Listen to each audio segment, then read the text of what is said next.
Assalamualaikum warahmatullahi wabarakatuh. Perkenalkan, nama saya Rehan Abi Wahyu Ibrahim dengan NIM 130318828. Pada hari ini saya akan melaporkan proses desain aplikasi kelas kita untuk mata kuliah interaksi manusia dan komputer. Step 1, memahami pengguna. Di mana di sini saya telah mewawancarai 3 orang responden untuk mengetahui kesulitan yang dialami saat menggunakan desain aplikasi sebelumnya. Dari 3 orang responden tersebut, saya mendapatkan seorang persona karena karakteristik dari 3 orang responden tersebut relatif sama. Step 2 dan 3, memahami fungsi bisnis dan memahami prinsip desain UI, di mana berikut merupakan proses bisnis untuk pelajar dan berikut untuk pengajar. Requirement yang saya dapatkan adalah sebagai berikut, dan berikut mental model dan HTA. Karena gambarnya kurang bagus, saya telah memberikan link gambar di deskripsi. Fungsi utama dari desain ini adalah belajar dengan cara menarik, kemudian belajar dengan efektif dengan menambahkan misi, tantangan, dan forum dan tugas. Berikutnya konseptual model, di mana di sini saya menambahkan forum, misi, dan tantangan, dan menambahkan forum. Prinsip desain. Prinsip desain yang saya gunakan ada 3, konsistensi, simplicity, dan konteks. Style guide yang saya gunakan adalah style guide yang sudah biasa digunakan oleh developer Android, bisa diakses melalui material.io.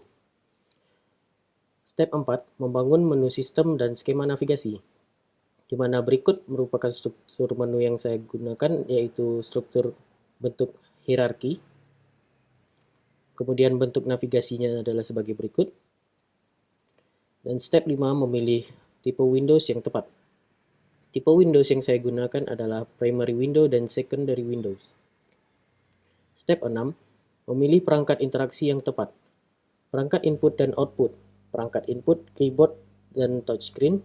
Perangkat output LCD dan speaker, karena saya menggunakan smartphone. Step 7, menentukan screen base yang tepat. Screen base merupakan card view, icon, search bar, button, text bar. Step 8, menuliskan teks dan pesan, di mana di sini saya menggunakan error message dan title bar, message bar box, dan message box. Step 9, feedback, guidance dan assistant.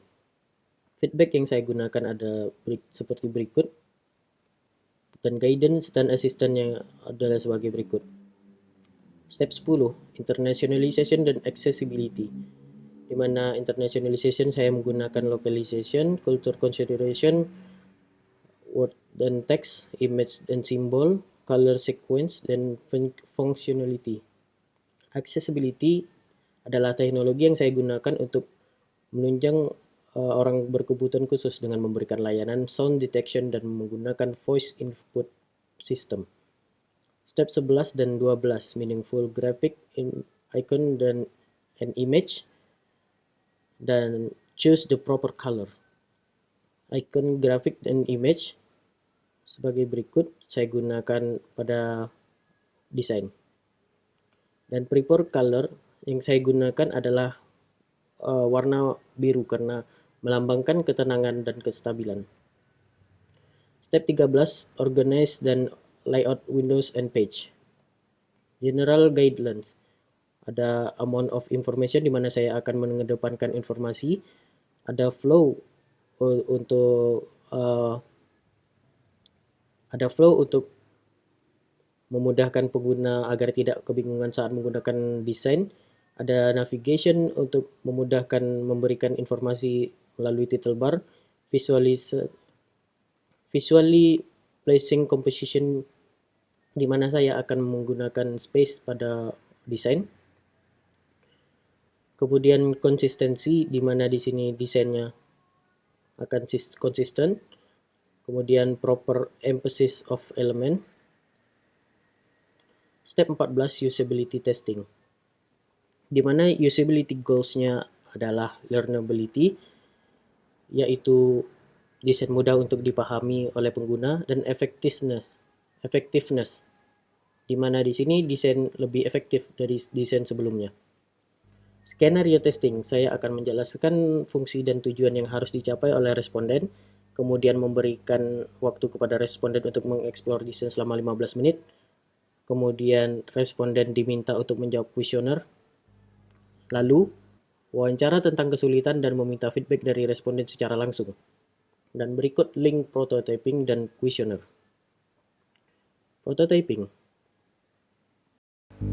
Kemudian prototyping aplikasi, di mana di sini tujuannya adalah untuk membuat forum dan membuat misi dan juga tantangan. Di halaman pertama atau login screen, pengguna akan diharuskan memasukkan email maupun password atau masuk dengan menggunakan Google, dan menu di kelasnya disediakan seperti ini. Pengguna dapat menambahkan kelas dengan cara masuk ke dalam kelas ataupun buat kelas. Jika pengguna masuk ke dalam kelas, maka pengguna diharuskan mengisi PIN terlebih dahulu, baru bisa lanjut. Setelah itu terdapat progress bar di sini, dan berikut adalah isi dari dashboard kelas. Pengguna juga dapat mendownload materi, dan setelah mendownload materi, mereka bisa menuju ke aktivitas. Di sini telah terdapat misi maupun tantangan, di mana kita di sini harus membuat misi. Setelah membuat misi dengan menambahkan judul dan deskripsi maupun soal, lalu kirim, lalu misi berhasil dibuat. Kemudian di tantangan kita melakukan hal tersebut juga, judul, deskripsi, dan soal, lalu kirim, tantangan berhasil dibuat. Kemudian masuk ke dalam forum, di mana di sini sudah ada sebuah forum. Kita bisa melihat isi dari forum tersebut dan juga mengomentari dari forum tersebut. Di sini kita juga dapat menambahkan forumnya, di mana terdapat judul dan deskripsi, lalu simpan. Forum berhasil dibuat. Kemudian di sini juga disediakan daftar anggota yang sudah termasuk di dalam kelas, dan apabila kita kembali ke pilihan kelas kita, di sini kita mencoba untuk membuat kelas kembali, dan jika kita membuat kelas, maka kita menjadi pemilik dari kelas tersebut. Dan di sini kita bisa menambahkan detail dari nama kelas, ruangan, dan lain-lain. Lalu lanjut, progress bar lagi. Nah, inilah desain dari dashboard pemilik kelas. Mungkin sekian dari prototyping.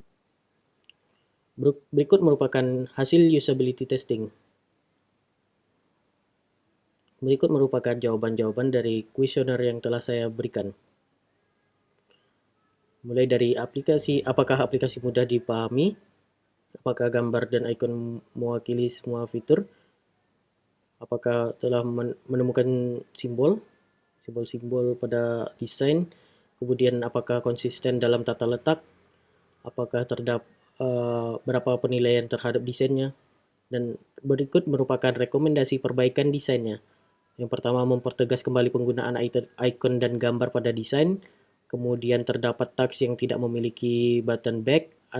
Kemudian perubahan tata letak dan tampilan pada hamburger navigation. Dan yang terakhir, menambah fitur jelajah dan aplikasi. Berikut merupakan laporan revisi dokumen yang saya lakukan selama beberapa bulan belakang. Sekian presentasi dari saya. Apabila terdapat kekurangan, saya mohon maaf. Assalamualaikum warahmatullahi wabarakatuh.